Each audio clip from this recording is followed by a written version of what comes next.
बिस्मिल्लाहिर्रहमानिर्रहीम। आज हमारा लेक्चर है एसटीएलसी के अंदर यानी हम लोग डेवलपमेंट लाइफ साइकिल देखेंगे या सॉफ्टवेयर डेवलपमेंट साइकिल को देखेंगे। हमारे लर्निंग ऑब्जेक्टिव के अंदर हम आइडेंटिफाई करेंगे कि पार्टिसिपेंट्स इन सिस्टम डेवलपमेंट। हम आज सुबह सिस्टम डेवलपमेंट के मतलब हमारी डिस्कशंस होगी। इसमें डिफाइन करेंगे the term information system plannings क्या है, ठीक है। इसके अलावा हम डिस्कस करेंगे various type of STLC and their differences को डिस्कस करेंगे।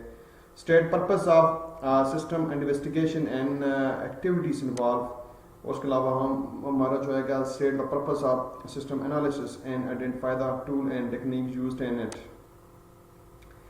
तो इसको हम लोग देखते हैं कि ये हमारे पास पार्टिसिपेंट्स ऑफ सिस्टम डेवलपमेंट्स जो है ना, इसको हम लोग देखते हैं कि वो कौन से। सबसे पहले हमारे पास प्रोजेक्ट्स हैं, ठीक है ना। प्रोजेक्ट होता है ये plan collection of activities that achieve a goal, यानी बेसिकली हमारा एक प्रोजेक्ट होता है जो किसी खास मकसद के लिए, ठीक है ना। उसके अंदर जो है हमारे पास वो कहते हैं प्लान कलेक्शन होती है एक्टिविटीज की, ठीक है ना, जिससे हम लोग कंप्लीट जो है ना वो गोल अचीव करना चाहते हैं। यानी हमारी कंप्लीट सॉफ्ट प्रोजेक्ट एक कंप्लीट सॉफ्टवेयर आप कह सकते हैं, ठीक है। इसके बाद प्रोजेक्ट मैनेजर है, ये responsible for coordinating all peoples and resources needed to complete a projects on a time, ठीक है ना। तो ये हमारे पास प्रोजेक्ट मैनेजर यहाँ पर है, ये आपको नजर आ रहा है, ठीक है, सेंटर के अंदर होता है, सही है। और इसके अलावा हमारे पास ये स्टेक होल्डर है, ठीक है ना, ये सिस्टम स्टेक होल्डर्स हैं। ये benefits from the system developments efforts, यानी वो जो डेवलपमेंट एफर्ट्स होती है ना, उससे ये बेसिकल बेनिफिट्स लेते हैं, ठीक है ना। ये benefit from the system developments efforts, ठीक है। इसके अलावा यूज़र आते हैं, ये interact with the system regularly, ये सिस्टम के साथ रेगुलरली इंटरेक्ट करते रहते हैं। इसके अलावा सिस्टम एनालिस्ट हैं, ये सब specialise in analysing and designing business system. उसके अलावा प्रोग्रामर्स होते हैं, ठीक है ना, तो वो मॉडिफाई और डेवलप करते हैं program to satisfy the user requirement, ठीक है। इसके अलावा सिस्टम डेवलपमेंट स्पेशलिस्ट होते हैं, ये सिस्टम स्पेशलिस्ट प्रोफेशनल होते हैं, ठीक है ना, वो specialise in analysing and designing a business system, ठीक है ना। इसके अलावा प्रोग्रामर ऑलरेडी मैं डिस्कस कर चुका हूँ, उसके अंदर वो जो है ना उसके साथ आते हैं। आप इन पार्टिसिपेंट को देखें, ये हमारे पास सिस्टम एनालिस्ट है, ठीक है, इसके ऊपर ये मैनेजर्स होता है। और ये देखें एक्सटर्नल कंपनीज है, इसके अलावा सिस्टम स्टेक होल्डर्स हैं, यूज़र है, और यहाँ पर देखें ये वेंडर्स हैं, सप्लायर्स कनेक्टेड होता है, ठीक है ना। और साथ ही सिस्टम प्रोग्रामर और टेक्निकल स्पेशलिस्ट जो है ना वो एसेंस के साथ कनेक्टेड होते हैं, ठीक है ना। और इसमें जब हम एक सिस्टम डेवलपमेंट को इनिशिएट्स करते हैं तो हम कहते हैं ना ये सिस्टम डेवलपमेंट इनिशिएटिव्स क्या हैं, तो arise from all level of an organisation, यानी उसके इनिशिएटिव के जो है वो तमाम लेवल के ऊपर जो ऑर्गेनाइजेशन से ये चीज़ें अराइज होती हैं। कैन बी प्लान और अनप्लान, वो प्लान भी हो सकती हैं, अनप्लान भी हो सकती हैं। Number of reason for initiating system development projects जो हैं, ठीक है, इसके अंदर मर्चर होते हैं, इसके एक्विजिशंस होती है, फेडरल रेगुलेशंस भी इसके ऊपर इन्वॉल्व होता है, ठीक है ना। कि हम क्यों जो है ना सिस्टम को इनिशिएट करते हैं, सिस्टम यानी प्रोजेक्ट डेवलपमेंट प्रोजेक्ट्स को हम लोग क्यों इनिशिएट्स करते हैं। तो इसके अंदर बेसिकली क्या होता है कि हम लोग इसकी वजह ये होती है कि प्रॉब्लम्स विद एग्जिस्टिंग सिस्टम, हमारे जो एक्चुअल प्रॉब्लम होता है सिस्टम होता है उसके अंदर प्रॉब्लम होती है, इसलिए हम लोग प्रोजेक्ट को डेवलप करते हैं, ठीक है। इसके अलावा ये desire to exploit a new opportunity, जैसे ई कॉमर्स आ गई, अगर हमारे इस सिस्टम के अंदर नहीं है तो हम लोग इसके लिए इसको यूज़ कर लेते हैं। इसके अलावा इंक्रीमेंटिंग कंपटीशन, हम लोग ये चाहते हैं कि इंक्रीज कर दें और कंपटीशंस को। हमारा कंपटीशन जो है ना पहले लोकल मार्केट के अंदर था, हम कहते हैं इंटरनेशनल मार्केट के साथ होगा, कंपटीशन ज़्यादा होगा। इसके अलावा desire to make a more effective use of information, ठीक है, हम इफेक्टिव यूज़ इंफॉर्मेशन का करते हैं। इसके अलावा ऑर्गेनाइजेशन ग्रोथ होती है, ठीक है, मर्जिंग और एक्विजिशंस होती है, हम एक्वायर कर रहे होते हैं या मर्ज कर रहे होते हैं चीज़ को, ठीक है ना, प्रोजेक्ट्स के सेंस में। चेंज इन मार्केट्स और एक्सटर्नल एनवायरनमेंट्स ये हमारे पास फैक्टर्स हैं, और ये सारी चीज़ें मिलती हैं तो हम कहते हैं ना ये perception of A potential benefit by individual capable of initiating change, ठीक है ना, नेशनलाइजिंग इनिशिएटिंग चेंज, इसके ऊपर इनका सबका मैन फैक्टर होता है, और फाइनली जो है ना ये रिजल्टेंट होता है सिस्टम डेवलपमेंट प्रोसेस इनिशिएटेड जो है ना इसके बाद जो है ना ये चीज़ इनिशिएट होती है, ठीक है ना। तो अब हमारे पास हम कहते हैं इंफॉर्मेशन सिस्टम प्लानिंग जो है, इंफॉर्मेशन सिस्टम प्लानिंग और aligning corporate and information system goals क्या हैं। इसमें हम सबसे पहले लेते हैं इंफॉर्मेशन सिस्टम प्लानिंग्स क्या है, translating strategics and organisational goal into system development initiative, ठीक है। उसके बाद aligning organisational goal and information system goal हैं। इसके अंदर हमारे पास ये जो इंफॉर्मेशन सिस्टम गोल्स आते हैं ना, उसको हम लोग अलाइन करते हैं, ठीक है ना।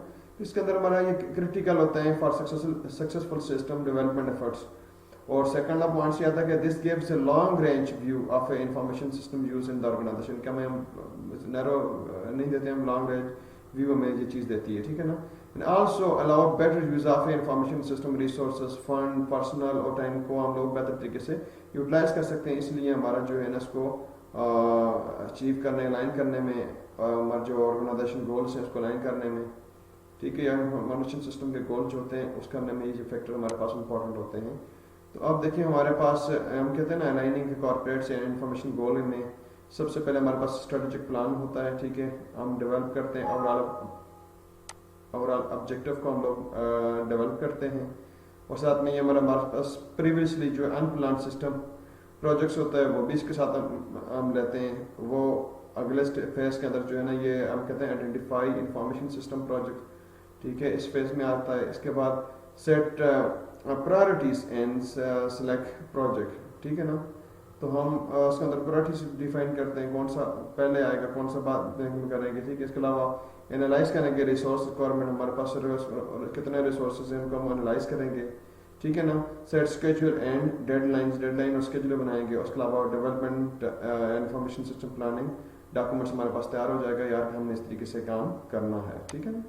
तो इसके अलावा इंफॉर्मेशन सिस्टम प्लानिंग्स एंड अलाइनिंग्स जो है इसको कंटिन्यू है। इसमें हम कहते हैं यार जब आप डेवलप करते हैं कम्पिटिटिव एडवांटेज को आप डेवलप करना चाहते हैं तो उसमें information system are that to achieve competitive advantage, ठीक है ना। तो हम इंफॉर्मेशन सिस्टम की मदद से जो है ना कम्पिटिटिव एडवांटेज ले सकते हैं। सबसे पहले हमारा क्रिएटिव एनालिसिस होता है, investigation new approaches to existing problem. हमारे जो है ना एग्जिस्टिंग प्रॉब्लम्स जो हमारे पास अभी प्रॉब्लम में चल रहा है, तो हमारे पास जहन के अंदर जो है ना नई अप्रोचेस क्या हैं उसको हम लोग नए डेवलपमेंट के साथ जो है ना उसको यूज कर सकते हैं, ठीक है ना।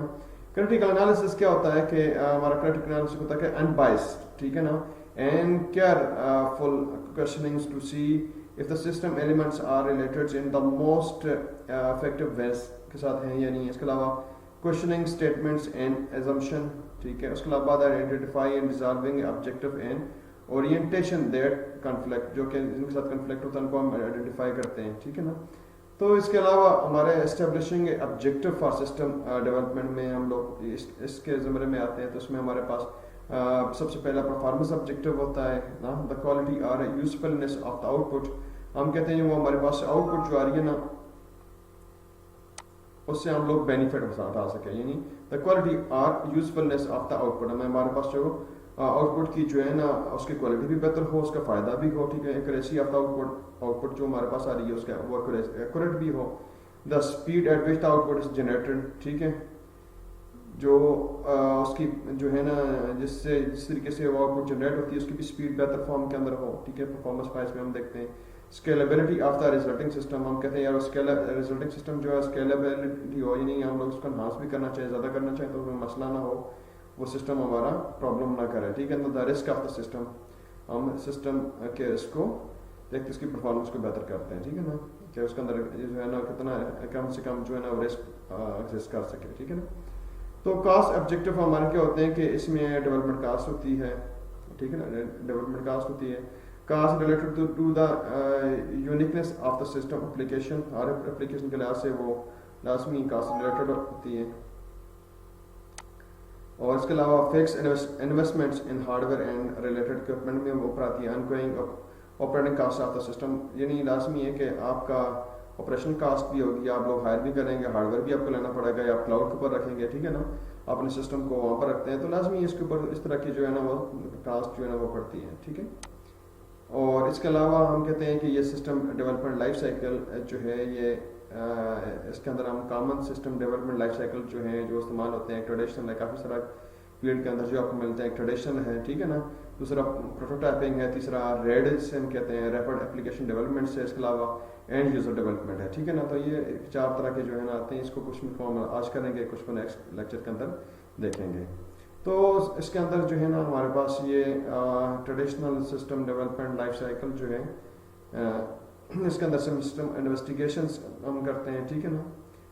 ये पहला जो हमारे पास traditional systems development life cycle आता है, ठीक है ना। इसके अंदर सिस्टम की इन्वेस्टिगेशन होती है, identify problems and opportunity and consider them in the light of business गोल। हम लोग उसको प्रॉब्लम्स को देखते हैं और कौन से प्रॉब्लम हमें भी आ रहे हैं हमारे गिवन प्रोजेक्ट्स के अंदर, गिवन बिजनेस के अंदर, और इसको हम अगर जो है ना बिजनेस जो इंफॉर्मेशन सिस्टम लेकर आ जाते हैं तो उसके साथ हमें क्या अपॉर्चुनिटीज मिलेंगी, ठीक है ना। तो इसको हम कहते हैं कि ये सिस्टम इन्वेस्टिगेशन के अंदर आता है। सिस्टम एनालिसिस क्या आता है कि ये study existing system and work process to identify strength, weakness and opportunity for the improvements. हम लोग उसकी इनको वीकनेस को, स्ट्रेंथ को हम लोग किस तरीके से जो है ना इम्प्रूव कर सकते हैं अपने एडवांस सिस्टम के साथ, ठीक है ना। सिस्टम डिज़ाइन जो है, सिस्टम डिज़ाइन के ऊपर हम आते हैं, कहते हैं define how the information system will do what it must do to obtain the problem solutions, ठीक है ना। तो हम लोग ये पॉइंट्स भी इसके अंदर जो है ना उसके ऊपर हमारा फोकस होता है। इसके अलावा सिस्टम की इम्प्लीमेंटेशन है, सिस्टम की इम्प्लीमेंटेशन है, ठीक है ना। हम creates or acquire various system component, हम वेरियस कंपोनेंट सिस्टम को एक्वायर करते हैं, ठीक है ना। जो डिटेल होता है in system design assembles them and places new or modified system into the operations, ठीक है ना। हमारे पास कुछ सिस्टम पुराने होते हैं, हम लोग उनको बिल्ड भी कर सकते हैं, ठीक है, रन करके इसको चला भी सकते हैं, ठीक है ना, ताकि एक नया सिस्टम जो हमारा आता है इसके साथ पुराने सिस्टम भी कनेक्टेड हैं और उनको भी हम लोग रन करते हैं, ठीक है ना। तो जिस पार्ट्स को हमारे पास होता है उसको भी कर सकते हैं और कंप्लीट भी हम लोग बना सकते हैं। तो ये हमारी इम्प्लीमेंटेशन जो होती है वो कंप्लीट भी हो सकती है और पार्शली भी होती है। ऑलरेडी सिस्टम जो होते हैं उनको भी हम लोग यूज़ कर सकते हैं। सिस्टम मेंटेनेंस एंड रिव्यू, ठीक है ना। Ensure the system operates as intended, modify the system so that its continue to meet से चेंजिंग बिजनेस नीड, ठीक है, बिजनेस नीड के ऊपर इसका होता है। इसके अलावा ये ट्रेडिशनल सिस्टम जो है ना वो कैसे काम करता है, देखें। सबसे पहले सिस्टम की इन्वेस्टिगेशन, ठीक है ना, अंडरस्टैंड प्रॉब्लम होता है, हम लोग सिस्टम का इन्वेस्टिगेट करते हैं, ठीक है ना। प्रॉब्लम को इन्वेस्टिगेट करते हैं, यार हमारा प्रॉब्लम क्या है, हम लोग कैसे इसको डिजाइन करेंगे। उसके बाद जो है ना ये हमारा सिस्टम एनालिसिस और एंड सोल्यूशन का आता है, ठीक है। जब सोल्यूशन का आते हैं तो इसी के साथ ये फेज जो है ना वापस देखें ये बैक लूप होके वापस भी जा रहा है, ठीक है ना। इसी तरीके से अगली फेज जो सिस्टम एनालिसिस जो है के बाद जो आता है हमारे पास सिस्टम डिज़ाइन आता है, जिसके अंदर हम सिलेक्ट करते हैं प्लान जो कि बेस्ट सोल्यूशन के लिए होता है, ठीक है ना। वो करने के बाद फिर पीछे हम रिव्यूज भी करते रहते हैं, ठीक है ना। और इसके साथ ही सिस्टम इम्प्लीमेंटेशन होती है, प्ले सोल्यूशन हम लोग मेन इसको डिप्लॉय करते हैं और साथ में पिछली चीज़ों को भी देखते रहते हैं, इसके साथ में चीज़ें हों। इसके अलावा सिस्टम मेंटेनेंस होती है, ये सबसे बड़ा प्रोसेस होता है। बेसिकली हम लोग प्रोजेक्ट को बनाना में इतना मसला नहीं आता। जब हम मेंटेनेंस होता है ना वो वैसे भी जो उसकी कास्ट होती है वो 2/3 कास्ट जो होती है ना, जो आप एक सिस्टम को डिज़ाइन करते हैं उससे ज़्यादा आपकी मेंटेनेंस कास्ट होती है वो 2 to 3 time of actual project से की आती है, ठीक है ना, जितना टाइम वो चलता रहेगा। तो ये चीज़ें आती हैं। तो इस तरीके से जो ट्रेडिशनल वे इस तरीके से जो था उसको डिप्लॉय किया जाता है, ठीक है। तो इसके बाद जो है उसके अंदर जो पहला था ट्रेडिशनल वे, उसके अंदर थोड़े से ड्रॉबैक्स भी थे। उस ड्रॉबैक्स में ये था कि अगर एक प्रोजेक्ट्स को वो लेते तो वो अगर फॉर एग्जांपल 2 साल 3 साल के अंदर जो है ना तो 1 साल तक लग जाते थे बना के जब देते तो उस वक्त सिस्टम चूँकि बिजनेस तो डायनामिक चेंज हो रहा है तो वो काफ़ी सारे हमें मसले आते थे। तो उसको वो एंड के ऊपर जो प्रोजेक्ट हम डिलीवर करते हैं वो कहते हैं यार ये हमें तो ये चीज़ नहीं चाहिए, हमें तो बिजनेस भी चेंज हो गया, तो ये काफ़ी सारे मसले हैं। तो फिर उसके ऊपर जो है ना ये प्रोटोटाइपिंग का किया गया कि हम लोग जो है ना 2 साल के बाद उनको प्रोडक्ट को दें तो उसके बाद वो कहे यार ये चीज़ हमें नहीं चाहिए, तो हम प्रोटोटाइपिंग को यूज़ कर देते हैं। प्रोटोटाइपिंग में क्या होता है कि उसको एक मौका बना के चीज़ दे देते हैं, ठीक है ना, एक छोटा सा मॉडल बना के दे देते हैं, हम कहते हैं रिक्वायरमेंट्स, ठीक है ना। इसके अंदर ये प्रोटोटाइपिंग आइटरेटिव मॉडल है हमारे पास। हम उसकी रिक्वायरमेंट्स को देखते हैं, यार उसको क्या चीज़ बनवानी है, उसका एनालाइज अल्टरनेटिव, उसके अल्टरनेटिव को एनालाइज करते हैं। डिज़ाइन छोटा सा होता है, उसको डिज़ाइन को इम्प्लीमेंट करते हैं और यूज़र को दे देते हैं। ये बिल्कुल सिंपल सा होता है, जो कि ऑलरेडी इसके अंदर डेटा इतना ज़्यादा नहीं होता, लेकिन यूज़र को अंडरस्टैंड करने के लिए होता है कि यार उसको जो चीज़ चाहिए, ऐसा ना हो कि 2 साल के बाद हम उसको दें, वो बोले यार ये चीज़ तो नहीं चाहिए, ठीक है ना। तो इस मसले से हल करने के लिए हम लोग प्रोटोटाइपिंग के ऊपर आ जाते हैं। इसको छोटा सा मौका जो है ना वो हम लोग प्रोटोटाइप बना के दे देते हैं। तो और उसके बाद जो है ना जब वो कहता है हाँ यार इस तरह का है, इसके अंदर ये फलानी चीज़ चेंज कर दो, ये चीज़ चेंज कर दो, तो वो फिजिकली इसको एक चीज़ नजर आती है। तो उसके बाद हमारा जो फेज आता है, हम लोग फिर उससे इन पूरे केस से हम लोग फिर रिक्वायरमेंट्स जो है ना डिटरमाइन करते हैं, हाँ यार इसकी ये चीज़ें चाहिए, फिर उसको एनालाइज करते हैं, फिर इसका एक छोटा सा डिज़ाइन बनाते हैं, फिर उसके बाद उसको इम्प्लीमेंट करते हैं, फिर यूज़र को दे देते हैं। यूज़र देखने के बाद यानी उसको आप समझ आ जाती है, वो कहता है यार हाँ यार ये वाला ठीक है चल रहा है, और इसके अंदर फलाने नुक्स फिर हैं, और वो चीज़ें देते हैं। तो फिर उसकी रिक्वायरमेंट को वो फिर लेता है और उसके बाद जो है ना उसको एनालाइज करता है, उसका डिज़ाइन बनाता है, उसको इम्प्लीमेंट करता है, ठीक है। और इस तरीके से ये चेंज ओवर होता रहता है, ठीक है। ये प्रोसेस चलता रहता है और फाइनली जब तक वो सेटिस्फाइड नहीं हो जाता तो ये प्रोसेस उसका चलता रहता है। हम प्रोटोटाइपिंग कहते हैं, आइटरेटिव मॉडल है, इसमें हम लोग इस तरीके से करते हैं। तो ये प्रोटोटाइपिंग क्या होती है, देखिए हमारे पास एक चीज़ है, यहाँ पर ये कुर्सी है, आपने एक्चुअल कुर्सी बनाने से पहले इसका मौका ये चीज़ें छोटी सी बना के दे दी, यार ऐसी चीज़ चाहिए, ऐसी कुर्सी चाहिए, ऐसी इन्वायरमेंट चाहिए, ठीक है ना। तो वो उसको देख के या मतलब तरह की कुर्सियाँ देखें, इस तरह के मॉडल्स हैं, इससे वो एनालाइज कर लेता है यार मुझको किस तरह की चीज़ चाहिए, ठीक है ना। तो ये बेसिकली प्रोटोटाइपिंग में होता है। कहता है ये हमारे पास आइटरेटिव अप्रोच है, ऑपरेशनल प्रोटोटाइप है, प्रोटोटाइप दैट वर्क्स, जो कि काम करती है एक्सेस डेटा को फाइल्स को लेती है, एडिट्स इनपुट डेटा करती है, makes necessary computations and comparison and produce real output वो प्रोवाइड करती है, ठीक है। और ये नॉन ऑपरेशनल प्रोटोटाइप्स जो है इसके अंदर ये एक मौका होता है और यह मॉडल होता है, ठीक है ना। Include output and specification and format इसके अंदर एग्जिस्ट करते हैं, ठीक है ना।